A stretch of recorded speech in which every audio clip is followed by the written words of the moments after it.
অধিকৃত গাজা উপত্যকায় শান্তি ফেরাতে কিছুদিন আগে পরিকল্পনা পেশ করে মিশর। আরব বিশ্বের নেতাদের এক টেবিলে বসিয়ে সেই প্রস্তাব পাশও করিয়ে নেন মিশরীয় president Abdel Fattah al CC.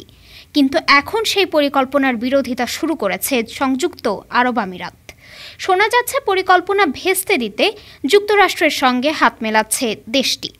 মার্কিন ও মিশরীয় কর্মকর্তাদের বরাতে এমন খবর প্রকাশ করেছে মিডল ইস্ট আই।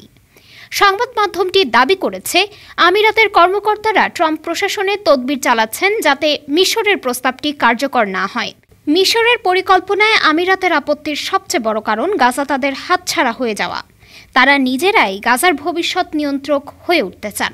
বিশেষ করে উপত্যকায় ফিলিস্তিনি যোদ্ধাদের প্রভাব কতখানি থাকবে তা নিয়েও আরব বিশ্বের নেতাদের মধ্যে বিভাজন স্পষ্ট হয়ে উঠেছে। এ নিয়ে উদ্বিগ্ন হয়ে পড়েছে খোদ মার্কিন কূটনীতিকরা। এতে করে ওই অঞ্চলে আমেরিকার স্বার্থে আঘাত আসতে পারে, এমনটাই বিশ্বাস তাদের। মিশরের মুসলিম ব্রাদারহুডেরই একটি শাখা হচ্ছে ফিলিস্তিনি যোদ্ধাদের সংগঠন হামাস। সামরিক নেতৃত্বাধীন মিশরীয় সরকার মুসলিম ব্রাদারহুডকে গুড়িয়ে দিলেও ফিলিস্তিনি যোদ্ধাদের কর্মকর্তাদের চলাফেরায় কিছুটা স্বাধীনতা দিয়েছে। সংগঠনটির নেতাদের সঙ্গে দীর্ঘদিন ধরে মিশরের গোয়েন্দা কর্মকর্তাদের গোপন যোগাযোগ রয়েছে। বিশেষ করে সংগঠনটির কাশেম ব্রিগেডের মাধ্যমে যোদ্ধাদের সঙ্গে যোগাযোগ রাখে মিশর।